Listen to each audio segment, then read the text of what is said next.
الحمد لله نحمده ونستعينه ونستغفره ونؤمن به ونتوكل عليه ونعوذ بالله من شرور أنفسنا ومن سيئات أعمالنا من يهده الله فلا مضل له ومن يضلله فلا هادي له ونشهد أن لا إله إلا الله وحده لا شريك له ونشهد أن محمدًا عبده ورسوله الذي أرسله بالحق بشيرًا ونذيرًا وداعيًا إلى الله بإذنه وسراجًا منيرًا أما بعد فإن خير الحديث كتاب الله وخير الهدي هدي محمد صلى الله عليه وسلم وشر الأمور محدثاتها وكل محدثة بدعة وكل بدعة ضلالة وكل ضلالة في النار أما بعد فأعوذ بالله السميع العليم من الشيطان الرجيم بسم الله الرحمن الرحيم إنا أعطيناك الكوثر فصل لربك وانحر إن شانئك هو الأبتر আল্লাহ তাআলার জন্য অন্তরের অন্তঃস্থল থেকে হামদ এবং শুকরিয়া আদায় করি। সকলে বলে আলহামদুলিল্লাহ। যে মহান আল্লাহ তাআলা আমাদেরকে বছরের সবচাইতে শ্রেষ্ঠতম এবং অত্যন্ত ফজিলতপূর্ণ দিন সমূহ অতিক্রম করার তৌফিক দিয়েছেন।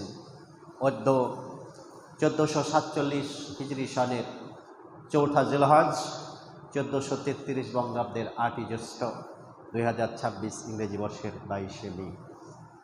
আর মাত্র 4টি দিন পরে আমরা আমাদের বার্ষিক সবচাইতে বড় ইবাদত পবিত্র হজ ঈদুল আজহা এবং কোরবানি উদযাপন করতে যাচ্ছি। অধ্যকার খুতবার আলোচনার বিষয় সে সম্পর্কে মহান আল্লাহ তাআলা আমাদেরকে ধৈর্য ধারণ করে এই বিষয়গুলো শুনে আমল করে আমাদের আখিরাতের যে সঞ্চয় সেটা সমৃদ্ধ করার জন্য মহান আল্লাহ তাআলা আমাদেরকে তৌফিক এনায়েত করেন। সকলে বলি আমিন। বিশ্ব রাসূল বিশ্ব নবী মুহাম্মাদের উপরে অগণিত সালাত এবং সালাম শান্তির ফলগুধারা অবতীর্ণ হোক। আমরা সকলে বলি আল্লাহুম্মা সাল্লি আলাইহি আল্লাহুম্মা বারিক আলাইহি।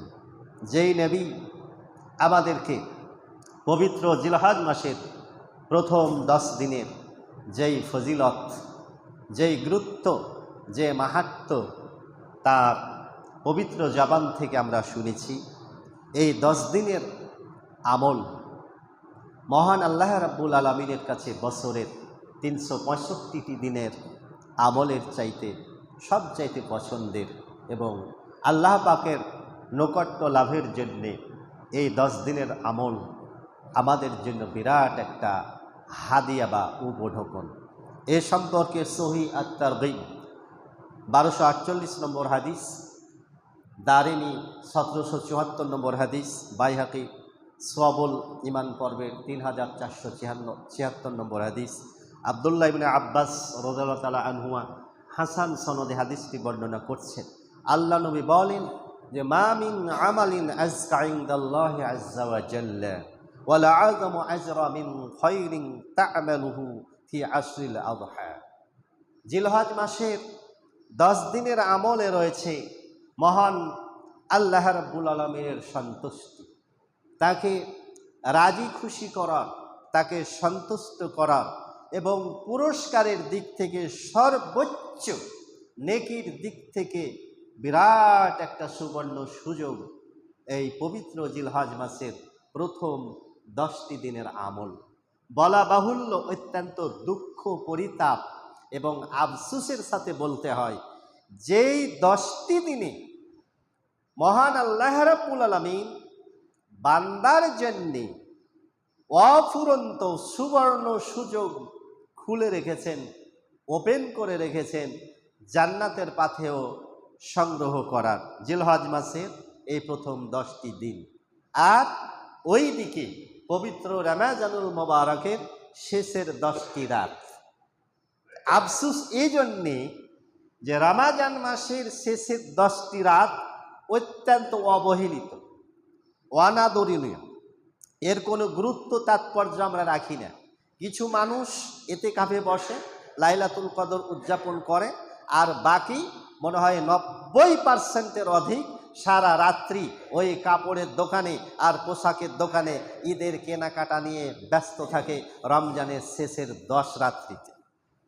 প্রত্যেকটা মার্কেটে ভিড় আর ভিড়, ভিড় আর ভিড়। কোথায় ইবাদত বন্দেগী, কোথায় আল্লাহকে স্মরণ করা, কোথায় আল্লাহকে ডাকা, এই তো আমাদের অবস্থা।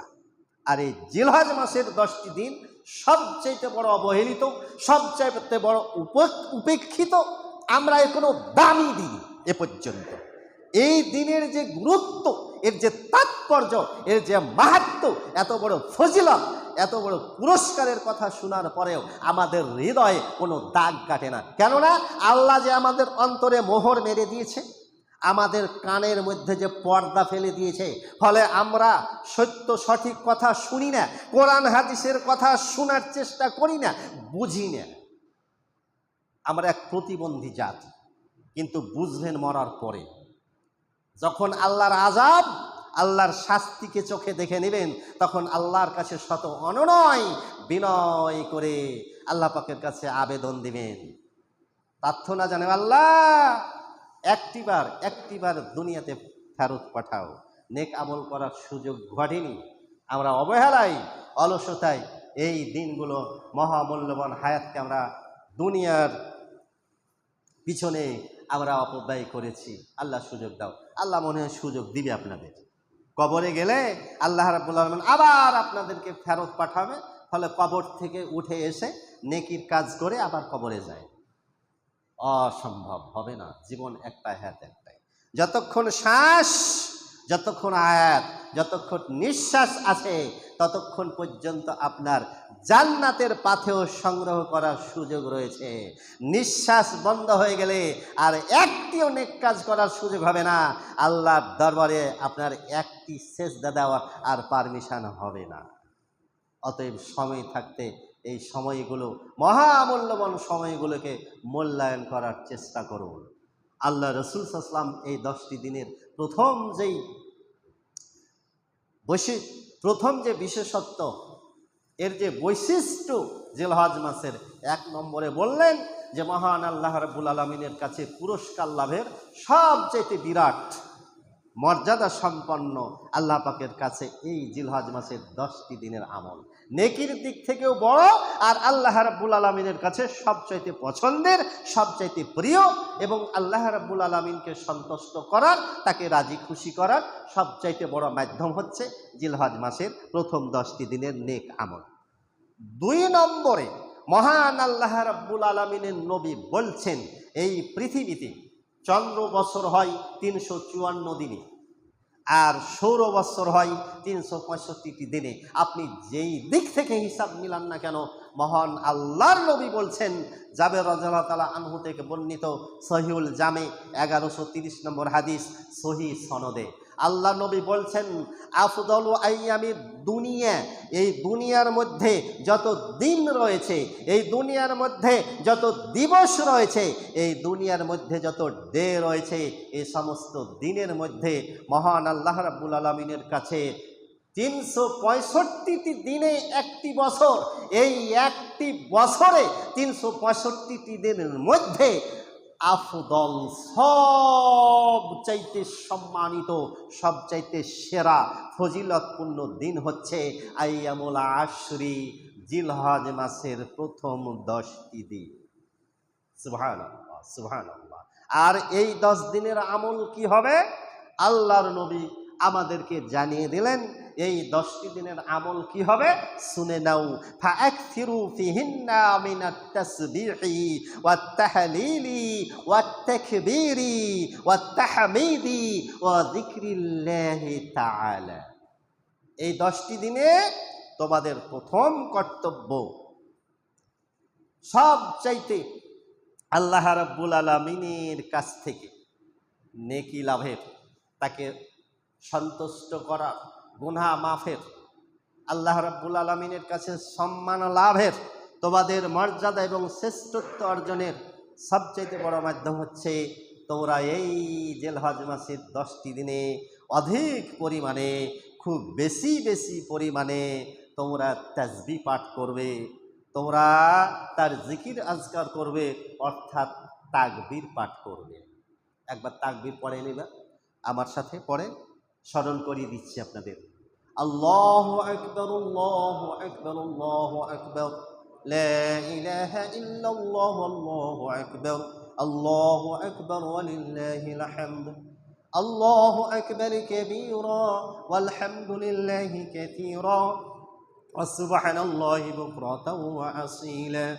আল্লাহু আকবার, আল্লাহু আকবার, لا إله إلا الله، والله أكبر، الله أكبر ولله الحمد، الله أكبر أجل، الله أكبر على ما هدانا، الله أكبر، الله أكبر، لا إله إلا الله، والله أكبر، الله أكبر ولله الحمد।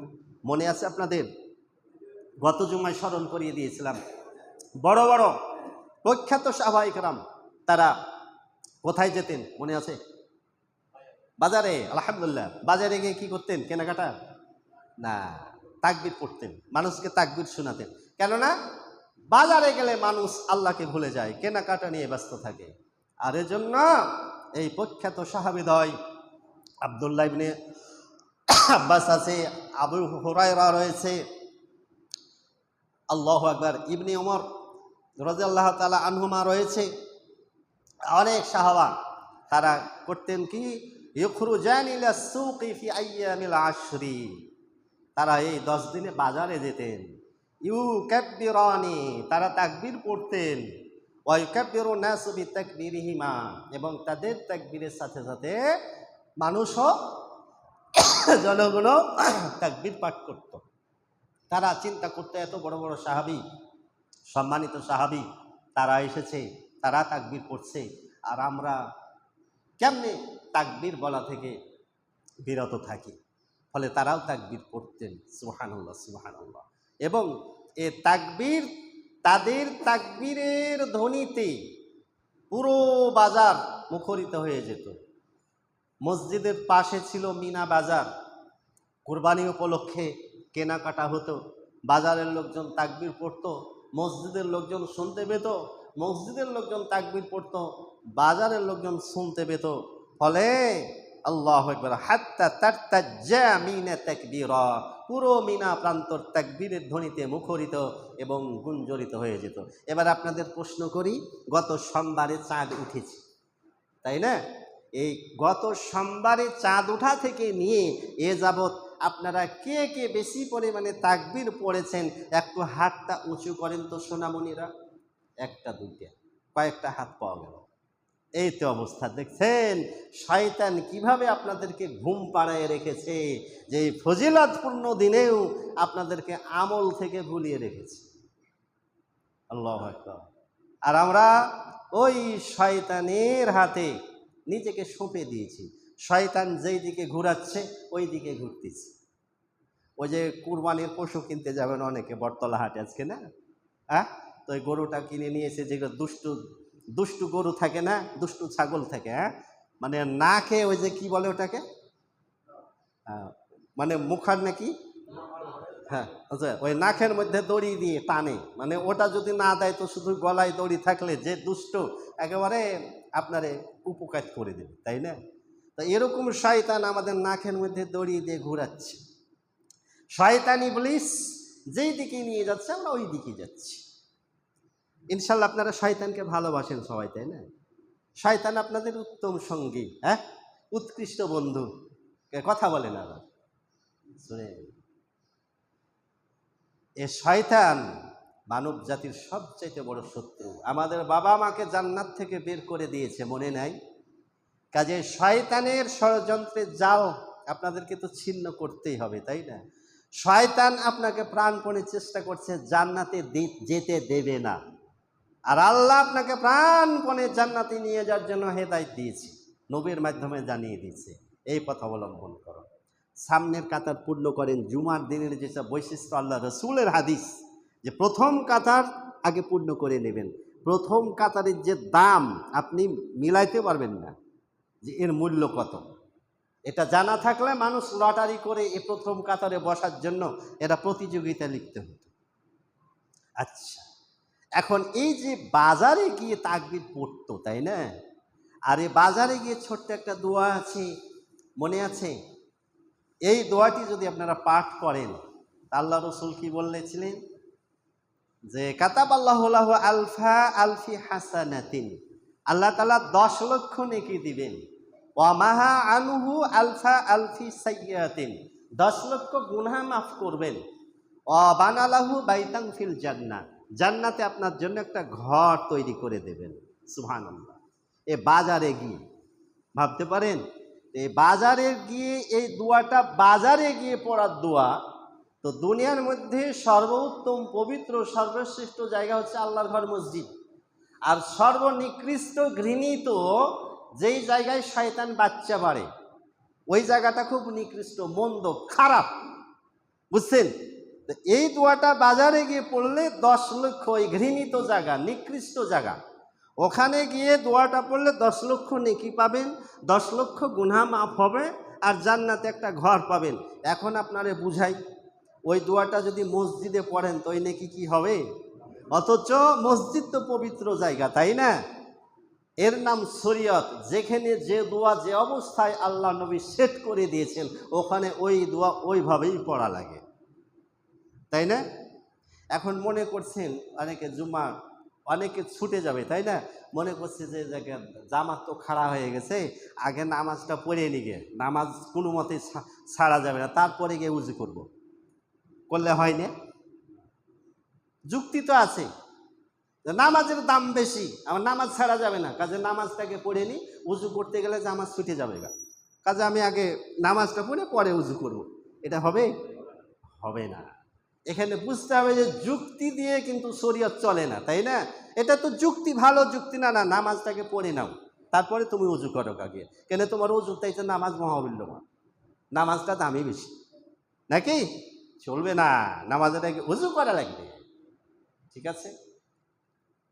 খুতবার মধ্যে এক মুসল্লি কুরবানির ফজিলতের ওপরে খুতবা শুনছে। খুতবা শোনার পরে এবারে পরিকল্পনা, নিয়াত করে ফেলেছেন, যা আছে আছে, আমি কুরবানি দিবই দিব। কিন্তু বেচারে টাকা পয়সা ছিল না।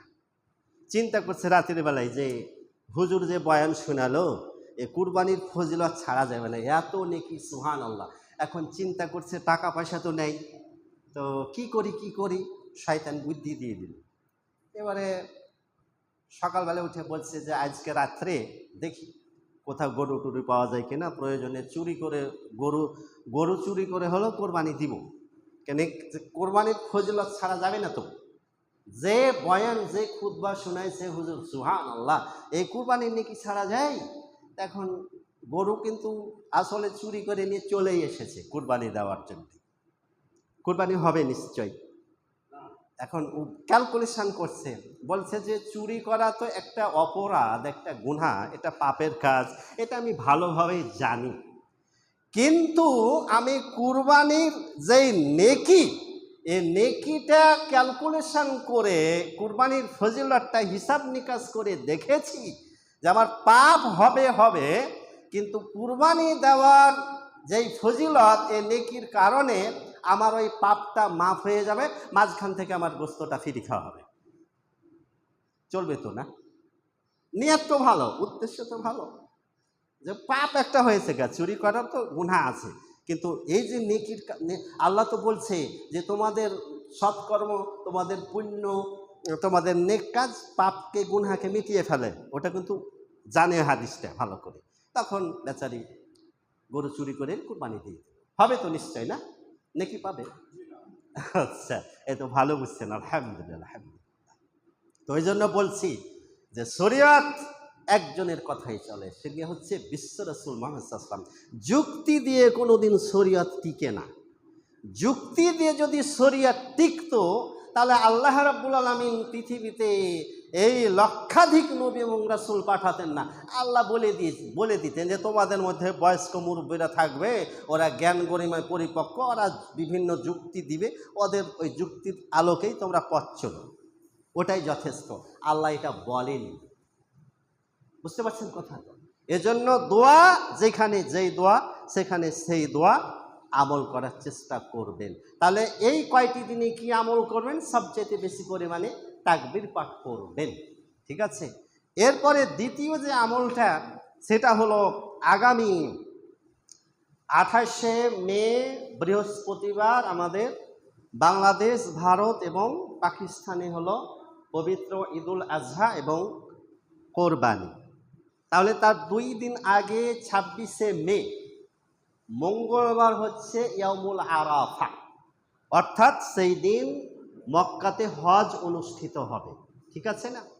তো যেহেতু সৌদি আরবের একদিন পরে আমাদের এখানে চাঁদ দেখা যায়, সেহেতু মক্কায় যেদিন হজ অনুষ্ঠিত হবে এখানে একটা বিষয় খেয়াল রাখবেন, হজটা পৃথিবীর মাত্র একটি স্থানেই অনুষ্ঠিত হয়, সেটা আরাফাত প্রান্তরে। আর অন্য কোনো জায়গায় হজ হয় কি? হবে না। হজের বিষয়টা শুধুমাত্র স্থানের সাথে সম্পৃক্ত, একটি মাত্র স্থানে।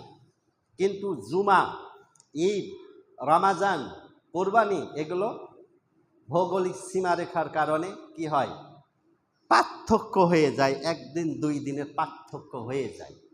এজন্য যদিও অনেকে যুক্তি দিয়ে এটা বলে যে না 9 তারিখে যেহেতু হজ অনুষ্ঠিত হয় অতএব আমরা 9 তারিখেই আরাফাতের সিয়াম পালন করব, এই যুক্তির আলোকে যদি তারা আমাদের বাংলাদেশের 9 তারিখ অনুযায়ী আরাফাতের সিয়াম পালন করে তাহলে এবারে বুঝেন ওর যুক্তি কেমনে টিকে, অথচ তার একদিন আগে হজ হয়ে গেছে। বুঝতে পারছেন? এখন দেখেন আল্লাহ রাসূল সাল্লাল্লাহু আলাইহি ওয়াসাল্লাম বলছেন এই যে আরাফা দিবস, ইয়াউমুল আরাফা, অর্থাৎ যেই দিন মক্কায় হজ অনুষ্ঠিত হবে, এই দিবসের গুরুত্ব, এর ফজিলত কত?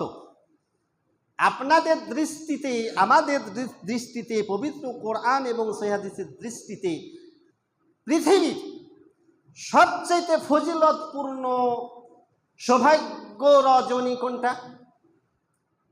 এবার বলেন কথা। লাইলাতুল কদর, তাই না? রমজান মাসে শেষ 10 দিনের বেজোড় রাত্রি হলো লাইলাতুল কদর। যে কোনো রাত হতে পারে, 21 হতে পারে, 23 হতে পারে, 25 হতে পারে, 27 হতে পারে, 29 হতে পারে। তো লাইলাতুল কদর কি দিনে হয়? লাইলাতুল শব্দের অর্থ কি? রাত, নাইট, তাই না? আর হজ কি রাতে হয় না দিনে হয়? দিনে হয়। তো লাইলাতুল কদর যতটা সম্মান রাখে আল্লাহ রাব্বুল আলামিনের কাছে এবং নেকির দিক থেকে লাইলাতুল কদর যতটা গুরুত্বপূর্ণ, ফজিলতপূর্ণ, শ্রেষ্ঠত্বপূর্ণ, মর্যাদাবান রাতের দিক থেকে, বছরের সর্বশ্রেষ্ঠ সৌভাগ্যবান রজনী হচ্ছে লাইলাতুল কদর। আর আল্লাহর নবী বলছেন, মিসকাতের 2598 নম্বর হাদিস, সিলসিলা সহিহ 1503 নম্বর হাদিস, তিরমিজিতে হাদিসটি এসেছে। আল্লাহর নবী বলছেন যে এই পৃথিবীতে মহান আল্লাহ রাব্বুল আলামিনের কাছে সর্বশ্রেষ্ঠ, সবচাইতে সেরা লাইলাতুল কদরে যেমন দোয়া কবুল হয়, লাইলাতুল কদরে দোয়া কবুল হয় না, আল্লাহ তাআলা মানুষকে ক্ষমা করে না, লাইলাতুল কদরে আল্লাহ তাআলা অসংখ্য মানুষকে ক্ষমা করে, জাহান্নাম থেকে মুক্তি দেন, তাদের ভাগ্যে আল্লাহ রাব্বুল আলামিন জান্নাত লিপিবদ্ধ করেন। কিন্তু লাইলাতুল কদরে মহান আল্লাহ রাব্বুল আলামিনের পক্ষ থেকে একটা নির্দিষ্ট পরিমাণ, একটা সংখ্যা আছে। আল্লাহ রাব্বুল আলামিন তিনি কত সংখ্যক মানুষকে জাহান্নাম থেকে মুক্ত করবেন, কত সংখ্যক মানুষকে জান্নাতে নেবেন, এর একটা নির্দিষ্ট সংখ্যা আছে। কথা বুঝছেন? কিন্তু ইয়াউমুল আরাফা, আরাফাত দিবসে কত সংখ্যক মানুষকে যে মহান আল্লাহ রাব্বুল আলামিন জাহান্নাম থেকে মুক্তি দিবেন, এর কোনো সংখ্যা আল্লাহর নবী নিরূপণ করতে পারেননি। তার মানে আল্লাহ জানাননি। তাই কথা বুঝছেন? তা আল্লাহর নবী বললেন কি, যে খয়রুদ দুআই, মানে এই পৃথিবীতে বান্দার যে দোয়া আল্লাহ পাকের কাছে করলে যে তিনি দোয়া কবুল করেন, তা আল্লাহর নবী এ পরিভাষা ব্যক্ত করছেন যে খয়রুদ দুআই, সর্ব উত্তম দোয়া হচ্ছে কোনটা? দুআউ ইয়াউমিল আরাফা, আরাফাত দিবসে যেই দিনে হজ অনুষ্ঠিত হয়, ওই দিনের দোয়া হচ্ছে আল্লাহ রাব্বুল আলামিনের কাছে সর্বোত্তম দোয়া।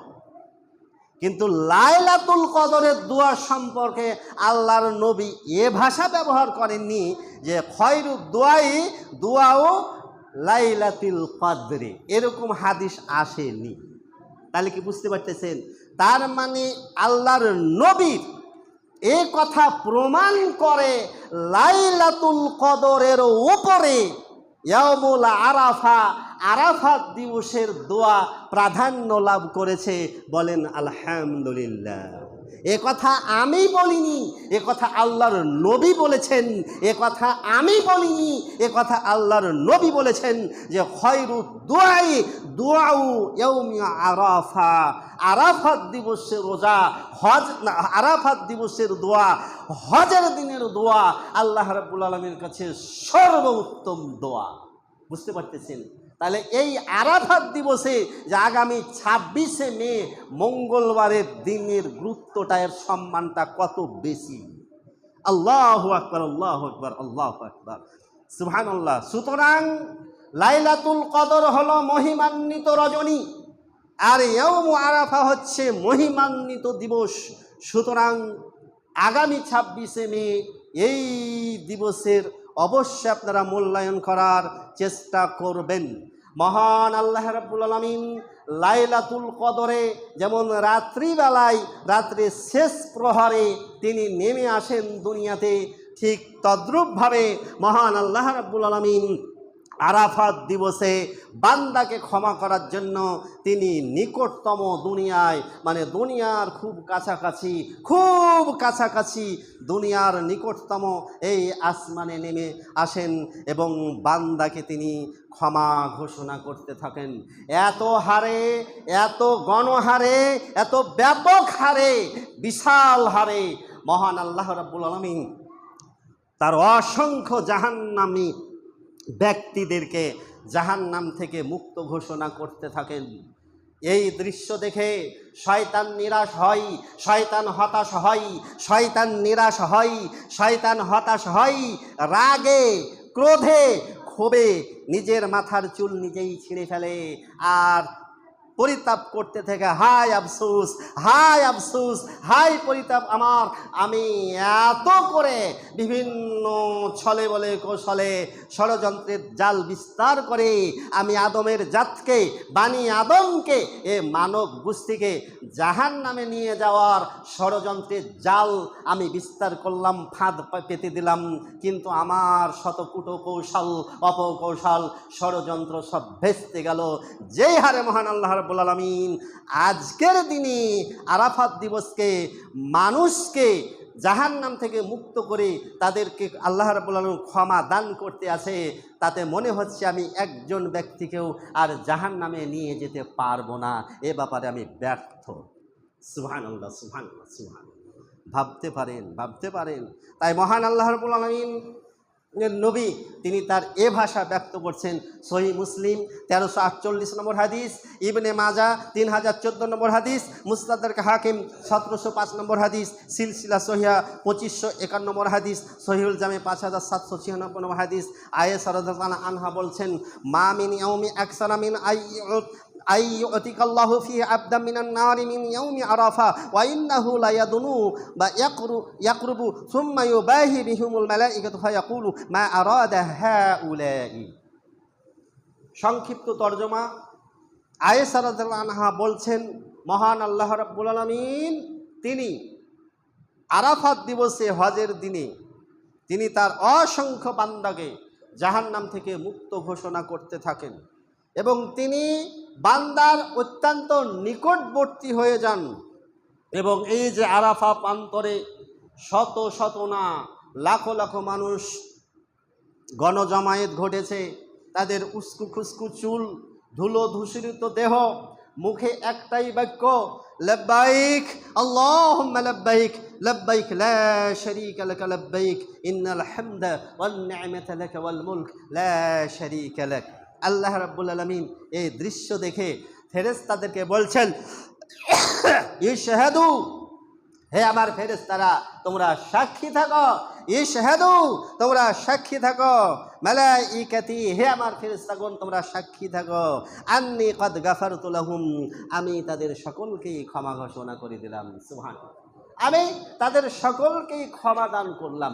এই ক্ষমা শুধুমাত্র হাজিদের জন্য না, এই ক্ষমা হাজি গরহাজি সকলের জন্যে মহান আল্লাহ রাব্বুল আলামিন ওপেন করে রেখেছেন। তবে শর্ত পূর্ণ করতে হবে। শর্তটা কি? হাজিদের জন্য কোনো রোজা নাই। যারা মক্কার প্রান্তরে হজ করতে গেছে হাজিদের জন্য কোনো রোজা নাই, কোনো সিয়াম নাই। কিন্তু যারা হজের বাইরে আছে তাদের জন্য একটি মাত্র সিয়াম, আরাফাত দিবসে অন্তত এই সিয়াম রেখে যদি আপনারা দোয়া করেন, এ দোয়া কবুল হবে। কি দোয়া করবেন? প্রত্যেক নবী এবং রাসূলের আরাফাত দিবসের দোয়া ছিল ওই যেই দোয়াটি বাজারে গিয়ে পড়লে 10 লক্ষ নেকি হয়, 10 লক্ষ গুনাহ মাফ হয়, জান্নাতে একটি ঘর পাওয়া যায়। ওই দোয়াটা 3 নম্বর কালিমা, কালিমায়ে তাওহীদ, 33 বার সুবহানাল্লাহ, 33 বার আলহামদুলিল্লাহ, 33 বার আল্লাহু আকবার। প্রত্যেক ফরজ সালাতের পরে এই 3 তাসবিহ শেষে এই যে কালেমা লা ইলাহা ইল্লাল্লাহু ওয়াহদাহু লা শারীকা লাহু লাহুল মুলক ওয়া লাহুল হামদু ওয়া হুয়া আলা কুল্লি শাইইন কাদির, এই কালেমা আরাফাত দিবসে সার্বক্ষণিক আপনারা এই কালেমা পাঠ করবেন। এটি ছিল প্রত্যেক নবী এবং রাসূলদের দোয়া, আরাফাত দিবসে দোয়া। লা ইলাহা ইল্লাল্লাহু ওয়াহদাহু লা শারীকা লাহু লাহুল মুলকু ওয়া লাহুল হামদু ওয়া হুয়া আলা কুল্লি শাইইন কাদির। আপনার পাপ রাশি যদি ওই সমুদ্রের ফেনা পরিমাণ হয়, আপনার গুনাহ যদি আসমান থেকে জমিন পর্যন্ত ভরপুর হয়, এই কালেমা পাঠের বিনিময়ে আল্লাহ রাব্বুল আলামিন সব পাপ, সমস্ত গুনাহ ক্ষমা করে দিবেন এবং আপনার আসমান ভর্তি জমিন ভর্তি গুনাহকে আল্লাহ রাব্বুল আলামিন নেকিতে পরিণত করে দেবেন। বলেন আলহামদুলিল্লাহ। তাহলে কি পড়বেন? এই দোয়া পড়বেন। কোন তারিখে? বেশি বেশি 26শে মে, আগামী মঙ্গলবার। আর বেশি বেশি দোয়া পড়বেন, রব্বানা আতিনা ফিদ দুনিয়া হাসানা ওয়া ফিল আখিরাতি হাসানা ওয়া কিনা আযাবান্নার। প্রত্যেক ফরজ নামাজে, ফরজ হোক, সুন্নাত হোক, নফল হোক, মুসল্লিদের প্রতি আমার বিনীত আহ্বান থাকলো এই যে আপনি সালাম ফিরানোর আগে আত্তাহিয়াতু দুরুদ, তারপরে দোয়া মাসুরা পাঠ করে আপনি রব্বানা আতিনা ফিদ দুনিয়া এই দোয়াটি পড়বেন, আর রব্বির হামহুমা কামা রব্বায়ানি সগরা এই দোয়াটি পড়ে সালাম ফিরাবেন। তার কারণ একটা মূলনীতি মনে রাখুন, নামাজের মধ্যে সালাম ফিরানোর আগে দোয়া করলে যে দোয়া আল্লাহর দরবারে কবুল হয়, এ দোয়ার যে এত মূল্য, নামাজের পরে দোয়া করলে এই ফজিলত, এই সম্মান আপনি পাবেন না। আল্লাহ যেখানে বলছে যে সালাম ফিরার আগে আমি দোয়া কবুল করে থাকি বান্দার, অতএব আপনারা সালাম ফিরানোর আগে কমসে কম এ দুটি দোয়া পড়ে সালাম ফিরাবেন। মনে থাকবে তো? কি কি দোয়া পড়বেন? রব্বানা আতিনা ফিদ দুনিয়া হাসানাতাও ওয়া ফিল আখিরাতি হাসানাতাও ওয়া কিনা আযাবান নার। আর দোয়া পড়বেন রব্বিরহামহুমা কামা রব্বায়ানি সগীরা। এজন্য দোয়া পড়বেন যে আপনাকে যদি আল্লাহ তাআলা কিয়ামত পর্যন্ত হায়াত দেয়, আয়ু দেয়, আপনি জিন্দেগি ভরে যদি বাবা মায়ের ঋণ পরিশোধ করার চেষ্টা করেন, পারবেন না। অতএব যে বাবা মা কবরে শায়িত, সেই বাবা মায়ের জন্য অন্তত এ দোয়াটুকু করতে আপনি কখনো কৃপণতা দেখাবেন না।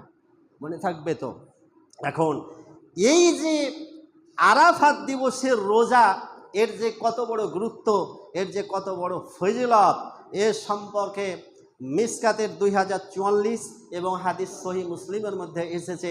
আল্লাহর নবী বলছেন যে সিয়ামু ইয়াউমি আরাফাতা, আরাফাত দিবসের একটি সিয়াম, আরাফাত দিবসের একটি রোজা, আহতাসিবু আলাল্লাহি, আমি আল্লাহর কাছে কামনা করি, আমি আল্লাহর কাছে আশা রাখি, আইয়ু কাফিরা সানাতাল্লাতি ক্বাবলাহু সানাতাল্লাতি বাদাহু, যে এটা মানুষের অতীত মানে past year and next year, অতীত মানে 1 বছর পূর্বের আর 1 বছর পরের, এ 2 বছরের গুনহার কাফফারা হয়ে যায়। সুবহানাল্লাহ, সুবহানাল্লাহ। এই একটি রোজা রাখলে 2 বছরের গুনহা আল্লাহ রাব্বুল আলামিন মাফ করে দেন।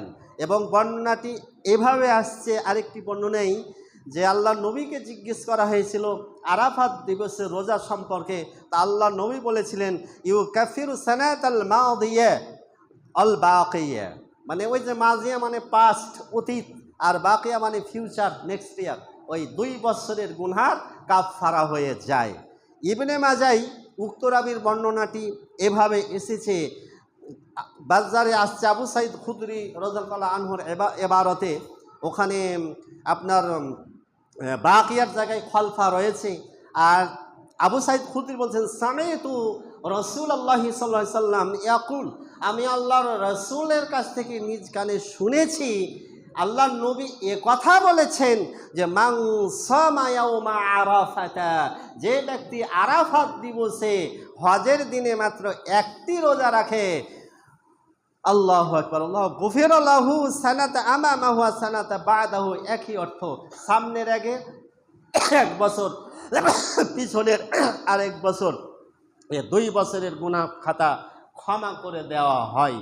এরপরে আবুল ইয়ালা সাহাল বিন সাদ থেকে বর্ণিত, আল্লাহ নবী বলছেন মান সামা ইয়াউমা আরাফাতা গুফিরা লাহু যামবু সানাতাইনি মুতাতাবিআইনি, মানে এক টানা 2 বছরের গুনাহ আল্লাহ তাআলা ক্ষমা করে থাকেন।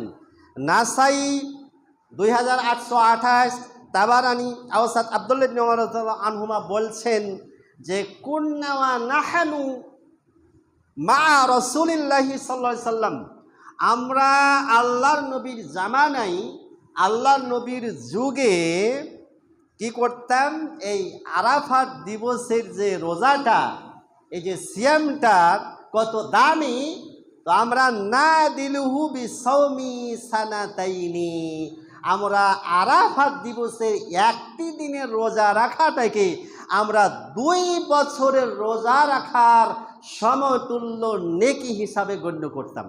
সুবহানাল্লাহ, সুবহানাল্লাহ।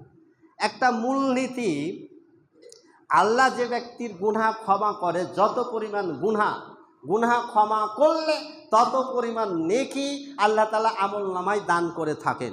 তাহলে 2 বছরের গুনাহ আল্লাহ তাআলা ক্ষমা করে দেন, অর্থ 2 বছরের নেকি তার আমলনামায় যোগ করেন। সুবহানাল্লাহ, মানে 2 বছর রোজা রাখার নেকি আল্লাহ তাআলা তাকে দান করেন। আল মুজামুল আওসাত ইমাম তাবারানি 6208 নম্বর হাদিসে এবং বাইহাকি সুয়াবুল ইমান পর্বের 3487 নম্বর হাদিসে হাসান সনদে বর্ণিত আয়েশা রাদিয়াল্লাহু তাআলা আনহা বলছেন আন্না রাসূলুল্লাহি সাল্লাল্লাহু আলাইহি ওয়াসাল্লাম কানা ইয়াদিলহু বিসিয়ামি আলফি ইয়াউমিন, অর্থাৎ আরাফাত দিবসে একটি দিনের রোজা রাখাটা আল্লাহ রাব্বুল আলামিনের কাছে তা না 1000 দিন রোজা রাখার নেকি। সুবহানাল্লাহ। তাহলে ওদিকে 2 বছর, তাহলে 1000 দিনে মোটামুটিভাবে 3.5 বছর রোজা রাখার নেকি হয়ে যায়। ওখানে 2 বছরের চাইতে হাদিসে আরেকটু বেশি করে বলা হয়েছে, মানে 2.5 বছর রোজা রাখার চাইতেও আপনি নেকি বেশি পাবেন শুধুমাত্র এই আরাফাত দিবসের একটি রোজা রাখার কারণে। তাহলে আপনাদের প্রতি আমার উদাত্ত আহ্বান, আগামী 25শে মে সোমবার দিবাগত রাত্রি 3:45 মধ্যেই সাহারি করে নেবেন। যদি আমাদের বাংলাদেশে শুধুমাত্র রমজান মাসে ফজরের নামাজ ঠিক থাকে, রমজান শেষ ফজর 1 ঘন্টা দেরি হয়ে যায়, বুঝে পাই না, নিজের খেয়াল খুশি মতো শরীয়ত চলছে এখানে। যদি এখন এই সিজনে রমজান হতো তাহলে আমার মসজিদে ফজরের নামাজ হচ্ছে 4টা বা সর্বোচ্চ 4:05। সে নামাজকে আমরা কত দেরি করতে করতে করতে করতে নামাজের টুটি চিপে তাকে হত্যা করে ফেলেছি। আল্লাহ আমাদের সঠিক বুঝার তৌফিক দান করুন। কোনো মুসল্লি সাহস করে ইমামকে এ কথা বলে না, কি ব্যাপার হুজুর, কালকে নামাজ পড়লেন 4টায় আর আজকে ঈদুল ফিতরে এই 4টার নামাজ 4:45 আসলো কেমনে? এটা কেউ বলে না। শুধু রমজান মাসে ওয়াক্ত মতো, আর রমজান চলে গেলে ইচ্ছা মতো নামাজ হয়, বিশেষ করে ফজরের নামাজ। আপনারা একটা মূলনীতি মনে রাখবেন, আপনার ইমাম, আপনার খতিব, আপনার মুহাদ্দিস, আপনার মুফতি আপনার কবরে যাবে না, আপনার আমলের দায়ভারে নিবে না। কাজে আপনাকেও শরীয়ত সম্পর্কে জ্ঞান অর্জন করতে হবে। আপনার প্রতি যেমন 5 ওয়াক্ত নামাজ আল্লাহ ফরজ করেছেন, নামাজের সময় কখন হয় ওই সময় সম্পর্কে জ্ঞান অর্জন করাও আল্লাহ তাআলা আপনার প্রতি ফরজ করেছেন। মনে থাকবে তো? আমি কাউকে কটাক্ষ করছি না, জাস্ট এই যে অসঙ্গতি শরীয়তের নামে, এই যে নিজের খেয়াল খুশি মতো শরীয়ত মানার চর্চা, এ থেকে আমি আপনাদের কাছে আমার আহ্বান, আল্লাহর কাছে দোয়া করি আমরা শরীয়ত মানব, বিশ্ব রাসূল নবী মুহাম্মদ সাল্লাল্লাহু আলাইহি ওয়াসাল্লামের যেই মূলনীতি, সেই মূলনীতি অনুযায়ী যেন আমরা শরীয়ত মেনে চলতে পারি। বলেন আমিন। এখন তাহলে আপনারা রোজা কিবারে রাখবেন? শনিবারে সাহারি করবেন। এখন আপনাদের প্রতি যেটা করণীয় খুব সংক্ষেপে বলছি, যে আগামী 28শে মে, তাই না, বৃহস্পতিবার হবে ঈদুল আজহা, আমরা কুরবানির ঈদ উদযাপন করব ইনশাল্লাহ। এখন এই কুরবানির ঈদের দিন সকালবেলায় অর্থাৎ ফজরের নামাজ পড়ার পরে এই থেকে নিয়ে আপনার কুরবানি করার পূর্ব পর্যন্ত মোটামুটি 9 থেকে 10টি আমল আছে, 9 থেকে 10টি করণীয় আছে। হয়তোবা আপনারা জীবনের প্রথম আজকে শুনবেন। এই আমলগুলো এই জন্য করতে বলছি যে ডক্টর আল্লামা ইকবাল বলছেন যে আমল সে জিন্দগি बनती है, जन्नत भी और जहन्नम भी, अगर আমল नहीं तो कुछ नहीं, না নূরি है না নারী है।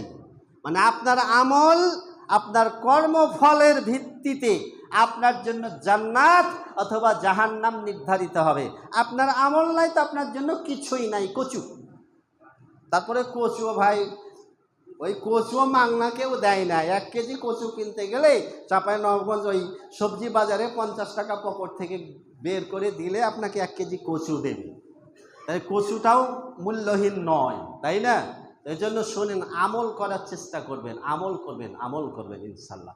চলুন এখন 1 নম্বর আমল কি করবেন, তাই তো?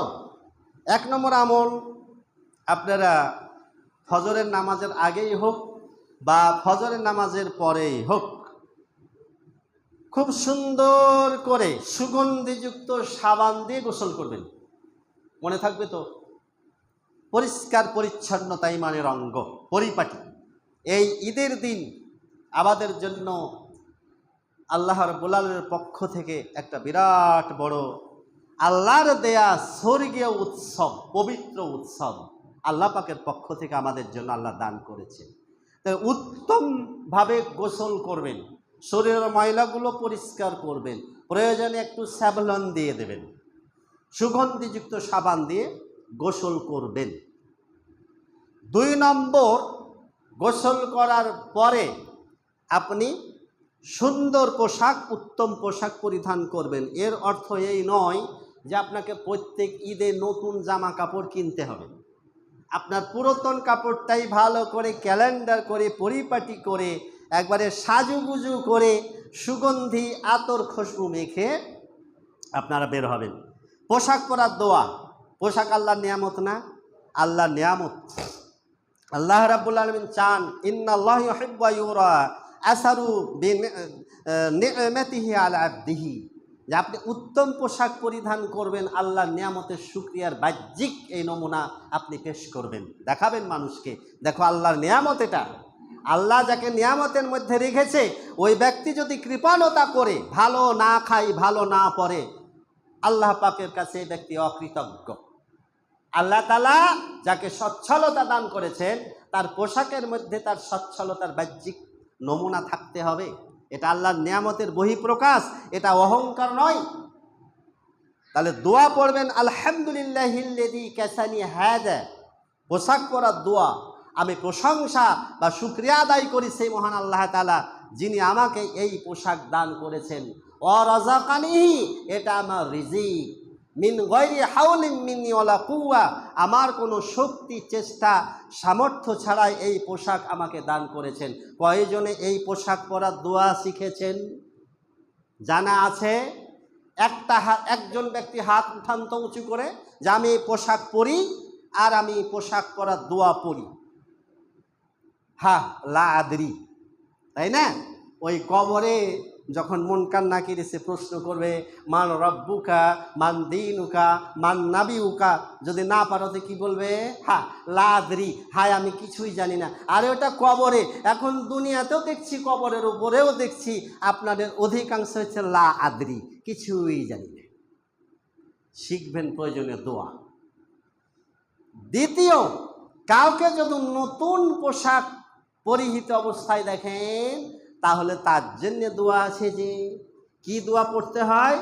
আল্লাহ নবী বলছেন তার জন্য দোয়া করবে ইলবাস জাদিদা, আল্লাহ তোমাকে নতুন পোশাক পরার তৌফিক দান করুক। ওয়া ইশ হামিদা, আল্লাহ তাআলা তোমার পরিবারের সচ্ছলতা দান করুক। ওয়া মুত শাহিদা, আল্লাহ যেন তোমাকে শহীদ হিসাবে কবুল করে। সুবহানাল্লাহ। কয়জনে দোয়া শিখেছেন? কিছুই শিখিনি, তাই না? তাহলে 2 নম্বর গেল। 1 নম্বরে কি? গোসল। 2 নম্বরে নতুন বা সুন্দর পোশাক। 3 নম্বরে যখন বাসা থেকে বের হবেন কি দোয়া পড়বেন? নিশ্চয় আলহামদুলিল্লাহ, নিশ্চয় সুবহানাল্লাহ, নিশ্চয় লা ইলাহা ইল্লাল্লাহ, নাকি না? কি দোয়া? বিসমিল্লাহি তাওয়াক্কালতু আলাল্লাহি ওয়া লা হাওলা ওয়া লা কুওয়াতা ইল্লা বিল্লাহ। এভাবে বের হয়ে গেলেন। তাকবীর, উচ্চস্বরে তাকবীর পড়তে পড়তে বের হবেন। তাকবীর ঈদের সৌন্দর্য। যত তাকবীর পড়বেন আপনার ঈদ তত সুন্দর হবে। আপনার তাকবীরের সাথে সাথে ফেরেশতারাও তাকবীর বলে। আপনার তাকবীর আমাদের তাকবীর উভয়ের তাকবীর যখন একত্রিত হয়ে যায় আবার আপনার সমস্ত গুনাহ খাতা আল্লাহ ক্ষমা করে দেন। সুবহানাল্লাহ। তাকবীরের মাধ্যমে আল্লাহর মাহাত্ম্য, আল্লাহর বড়ত্ব, আল্লাহর মহিমা, আল্লাহর গুণগান প্রকাশ করা হয়েছে। আল্লাহ এটা বড়ই ভালোবাসেন। একবার পড়েন আল্লাহু আকবার, আল্লাহু আকবার, লা ইলাহা ইল্লাল্লাহ, আল্লাহু আকবার, আল্লাহু আকবার, ওয়ালিল্লাহিল হামদ। এভাবে এখন বেরছেন রাস্তায়, পারস্পরিক দেখা সাক্ষাৎ হচ্ছে, কি বলবেন? প্রথমে সালাম, এরপরে ঈদ মোবারক। দেখা হলে বলতে হয় ঈদ মোবারক করে বলতে হবে তাকাব্বালাল্লাহু মিন্না ওয়া মিনকুম। এই দোয়া ইনশাআল্লাহ অনেকে শিখছেন এখন, তাই না? তাকাব্বালাল্লাহু মিন্না ওয়া মিনকুম। এই ঈদ, আজকের এই কোরবানি আল্লাহ যেন তোমারটাও কবুল করে, আমারটাও যেন কবুল করে। সুবহানাল্লাহ। আরে ভাই, আমার আপনার জীবনের 24টা ঘন্টাই দোয়া দিয়ে ঘেরা। দোয়া ছাড়া ইসলামের ইবাদতের কোনো অস্তিত্ব এটা কল্পনা করাই যায় না। এরপরে কয়টা গেল? তাহলে 1 নম্বর গোসল, 2 নম্বর নতুন বা সুন্দর পোশাক, 3 নম্বর বাসা থেকে বের হলেন, 4 নম্বর পারস্পরিক দেখা সাক্ষাৎ হলে এই যে সালাম এবং ঈদ মোবারক, তারপরে এ দোয়া। 5 নম্বর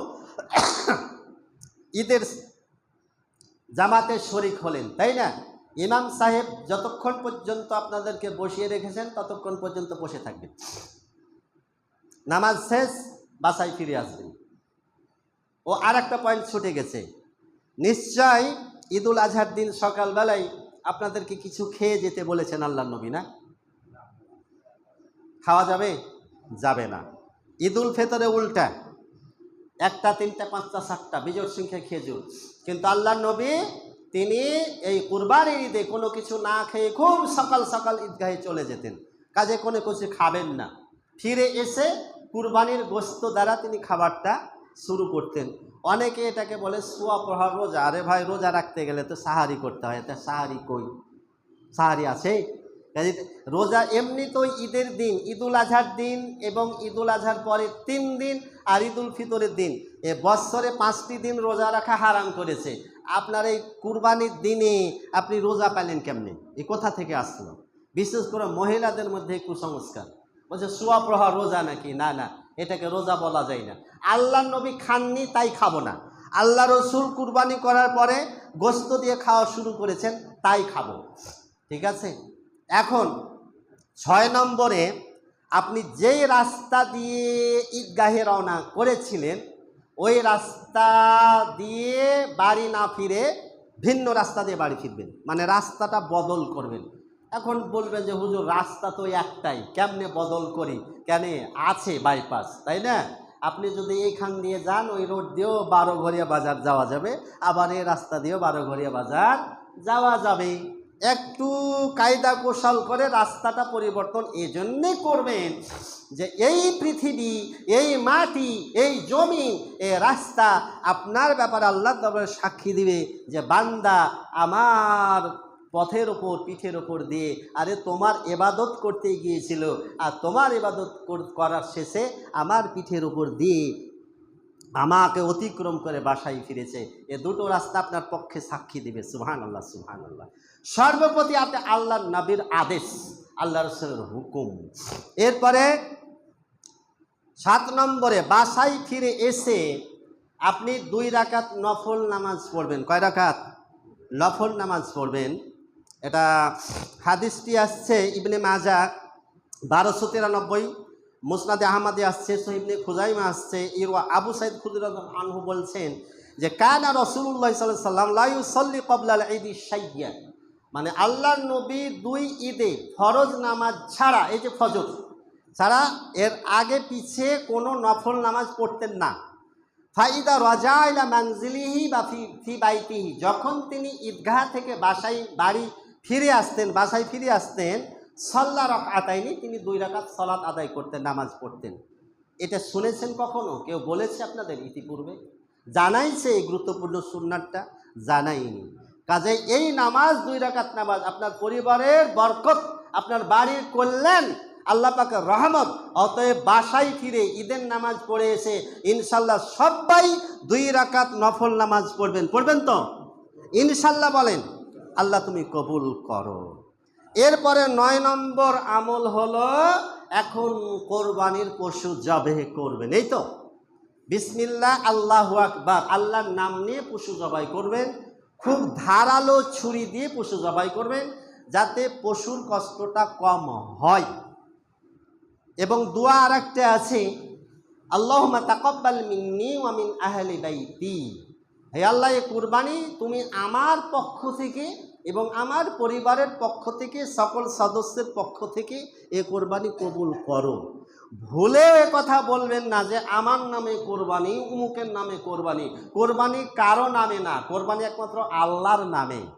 কোরবানি কারো জন্য না, কোরবানি একমাত্র আল্লাহর জন্যে। মনে থাকবে তো? এখন কোরবানির পশু জবাই করা হয়ে গেল, এখন গোশত বন্টনের পালা নাকি? এখন কয় ভাগ করব এ নিয়ে প্রশ্ন, তাই না? আছে না সমাজে? আছে। কিন্তু আচ্ছা, কোরআন যেটা বলেছে সেটাই তো সঠিক নাকি? এখন দেখুন কোরআন কি বলছে কোরবানির গোশত ভাগ বন্টন সম্পর্কে, খুব খেয়াল করে শুনুন। সূরা হজ আয়াত নম্বর 36, কত? 36, 36 নম্বর আয়াত আল্লাহ বলছেন যে ফাইদা ওয়াজাবাত জুনুবুহা, যখন পশুটি জবাই করার পরে পশুটি যখন নিস্তেজ হয়ে যাবে, আল্লাহ এরপরে বলছেন কি? ফাকুলু মিনহা, ওই গোশত থেকে আগে তুমি নিজে খাও। তাহলে ভাগ এখানে কয়টা হলো? একটা। ওয়া আতইমুল কানিআ, এবং এমন ব্যক্তিকে খাওয়াও যে ব্যক্তি খুব ভদ্র সভ্য, কারো কাছে হাত পাতে না, অভাবী, চাইতে লজ্জাবোধ করে, যে ও চাই না, বাড়ি বাড়ি ঘুরে না, ওই ব্যক্তিকে খাওয়াও। কয়টা গেল? দুইটে। ওয়াল মুতার, এবং ওই ফকিরকে খাওয়াও যে ফকির তোমাদের কাছে সওয়াল করে, চাই। তাহলে কয়টা পাওয়া গেল? তিনটে। এর বাইরে আর ভাগ আসেনি। তাহলে আল্লাহ রাব্বুল আলামিন সূরা হজের 36 নম্বর আয়াত দিয়ে বিধিবদ্ধ করে দিলেন যে কোরবানির পশুর প্রথম একটা ভাগ তোমরা নিজে খাবে, এবং দ্বিতীয় ভাগ থেকে ওই ব্যক্তিকে খাওয়াবে যে ব্যক্তি ভদ্র, মানুষের কাছে চাইতে লজ্জাবোধ করে, কারো কাছে চাই না। 3, আর যে ব্যক্তি চাই তাদেরকে দান করো। কিন্তু এখানে ভাগ যে আপনাকে সমান সমান 3 ভাগ হতেই হবে এটা জরুরি নয়। আপনি আপনার টোটাল মনে করেন একটা খাসির 40 কেজি গোস্ত হলো, ওই গোস্তের মধ্য থেকে আপনি খাবলা আকারে কিছু মিসকিনকে দিলেন, কিছু আত্মীয় স্বজনকে দিলেন, কিছু ফকির মিসকিনকে দিলেন, বাস যথেষ্ট হয়ে গেছে।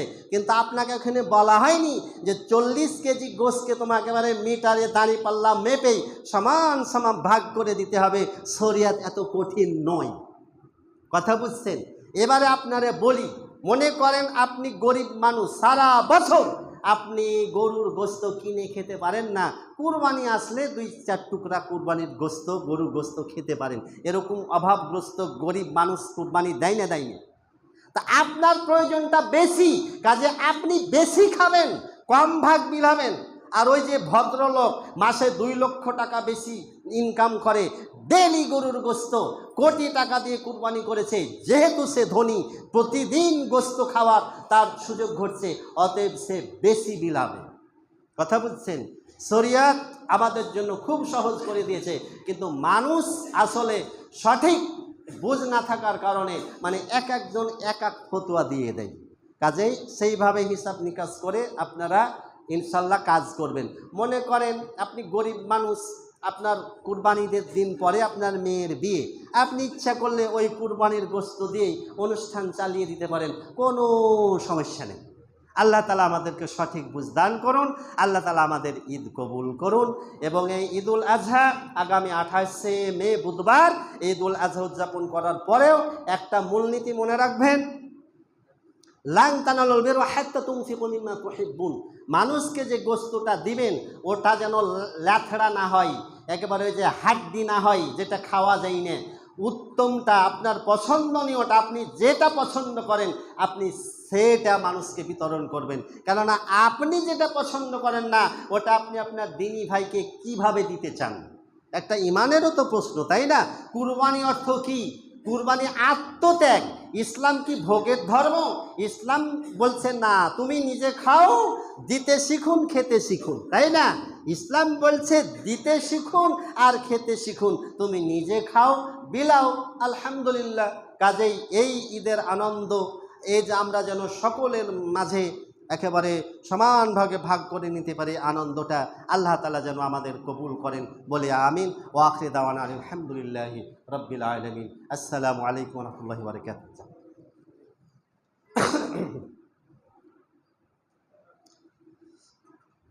আলহামদুলিল্লাহি রাব্বিল আলামিন।